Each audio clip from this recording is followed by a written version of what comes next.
Buenos días, amada iglesia. En el Salmo 119, versículo 97, leemos lo siguiente. Este salmo ya lo estuvimos analizando el año pasado, pero quiero repasar este versículo. Dice así: Oh, cuánto amo yo tu ley, todo el día es ella mi meditación. Cuánto amo yo tu ley. Y eso que el salmista solamente tenía los primeros 5 libros de la Biblia, probablemente, ¿no es cierto? El Pentateuco. Nosotros tenemos toda una Biblia, 66 libros que podemos meditar y rumiar en ella todos los días. ¿Por qué les recuerdo esto que ya se los he dicho antes? Porque cuando los tiempos apremian, lo que nos da vida, lo que nos sustenta, lo que nos sostiene es la palabra del Señor. Un pastor iraní el año pasado lo entrevistaron, él estuvo en la cárcel 5 años, le preguntaron ¿qué echaste más de menos? ¿O qué dijiste en realidad que deberías haber hecho distinto antes de encerrarte? Y él dijo, la verdad es que yo debería haberme memorizado la Biblia.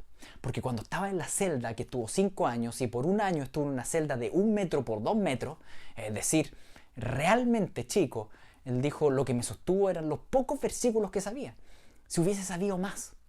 Y si tú y yo somos encerrados en una celda de 1 metro por 1 metro, ¿qué versículos te sabrías?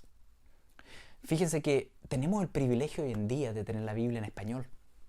Por muchos siglos solo estuvo en griego o en latín y la gente común y corriente no sabía griego o latín, no podía leerla. Desde la Reforma en adelante se empezaron a hacer traducciones. Hoy en día está traducido a más de 3.000 idiomas, pero muchas de esas traducciones ni siquiera está la Biblia entera. Y tú en español, tú tienes muchas versiones incluso del español. Eso es un privilegio único, no todos tienen ese privilegio. ¿Estás estudiando la Biblia? ¿La estás memorizando? Más aún, hay países que tienen la Biblia, la tienen en su versión, pero están perseguidos. Corea del Norte, hay una dura persecución. Afganistán, y incluso, bueno, como les decía, Irán y Sudán, ¿no es cierto? Distintos países en China misma están siendo perseguidos y no pueden tener la Biblia así abierta como la tengo acá. Si los descubren, van a la cárcel. Pero tú sí puedes aún abrirla. Lo que no significa que en el futuro siempre sea así. Sabemos que el mundo entero se dirige a la persecución mundial previo a la venida de Cristo. Entonces mi pregunta es la siguiente. ¿Has memorizado la palabra? ¿Cuántos versículos te sabes de memoria como para enfrentar, por ejemplo, un encarcelamiento y saberte la palabra? ¿Lo podrías o no podrías? Un par de sugerencias. Por ejemplo, ¿cómo aprenderse versículos bíblicos? Puede ser muy útil cantar. Cuando uno los canta, se los aprende más fácilmente. O tal vez escoge canciones y apréndete canciones donde salgan versículos bíblicos enteros citados. O invéntalas tú.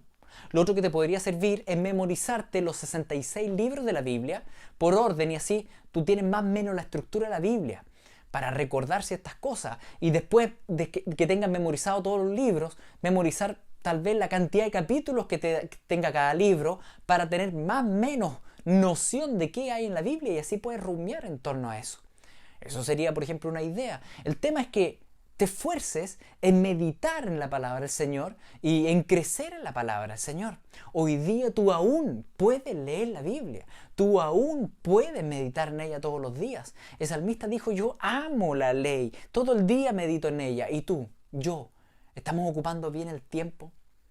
¿Sabemos versículos de memoria? ¿Qué haríamos nosotros ante una repentina persecución y prohibición de la Biblia? ¿Cuántas Biblias sabríamos? Fíjese que los países perseguidos, muchos de ellos lo que hacen es que cada uno se aprende distintos pasajes de la Biblia y después cuando se juntan se los recitan y así tienen fragmentos de la Biblia. Entonces uno se aprende Filipenses 2, el otro se aprende 1 Corintios 12, el otro Romanos 7 y se juntan y pueden mencionar esto. O, por ejemplo, en la Segunda Guerra Mundial, cuando entraron los nazis a Holanda, lo que hicieron ahí, la iglesia perseguía, cada uno sacó una página de la Biblia y la escondió en sus calcetines. Entonces, cuando se juntaban, sacaban las páginas y se las intercambiaban. Y de esa manera tenían cada uno capítulos que los sostenían en tiempos de adversidad. Mis queridos, no siempre ha existido la abundancia de palabra, la sobreabundancia que Dios nos ha dado. ¿La estás aprovechando? ¿Estás meditando la palabra? ¿Te la estás memorizando? ¿Estás rumiándola para que en los tiempos de aflicción y de necesidad, donde tal vez sea prohibida la palabra, te siga sosteniendo? Que el Señor nos ayude a ocupar bien el tiempo, a amar su palabra y realmente a comerla diariamente, a aprendernos la palabra, meditar en ella y que el Señor realmente nos sostengan esto, ¿no es cierto? Que les vaya bien aprendiéndose de memoria versículos bíblicos. Nos volvemos a ver.